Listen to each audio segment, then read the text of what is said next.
Kryetari i Partisë Demokratike Sali Berisha ka deklaruar se synon të jetë kandidati i opozitës për postin e kryeministrit në zgjedhjet parlamentare të vitit 2029 pas konfirmimit të tij në krye të partisë. Gjatë një konferencë për shtyp, Berisha u shpreh se do të udhëheqë Partinë Demokratike drejt garës së ardhshme elektorale, duke lënë të kuptohet se ambicjet e tij politike vijojnë edhe për te ciklit aktual. Një mik të çmur që është e vërteta. E ka uruar kryeministër kur ai ishte 95 vjeç dhe po të lexosh për të ti, ai drejtoi me sukses të plot atë qeveri, po a do jam unë si ai, kjo varet nga i madhi Zot dhe demokratët. Gjerë tani të garantoj që po t'i pjestosh për 2 moshën time në të vërtetën e saj. Berisha komentoi gjithashtu vizitën e ministrit grek të mbrojtjes në Tiranë si dhe çështjen e pasgjidhur të kufirit etar mes Shqipërisë dhe Greqisë duke mbrojtur qëndrimin se marrëveshja e vitit 2009 e arritur gjatë qeverisjes së tij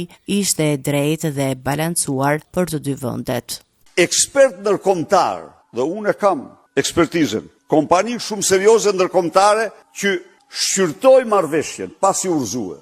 Shkruan, kjo marrëveshje në qoftë se rimatet, rishqyrtohet, mund të dalë shumë e drejtë, mund të psojë në një përmirësim, por në rast se Greqia shpall 12 miljet, gjithçka përmbyset kundër Shqipërisë. Marrëveshja e vitit 2009 për delimitimin e kufirit etar mes Shqipërisë dhe Greqisë u rrëzua nga gjykata kushtetuese dhe që prej asaj kohe palët nuk kanë arritur ende një dakordsi të re për këtë çështje.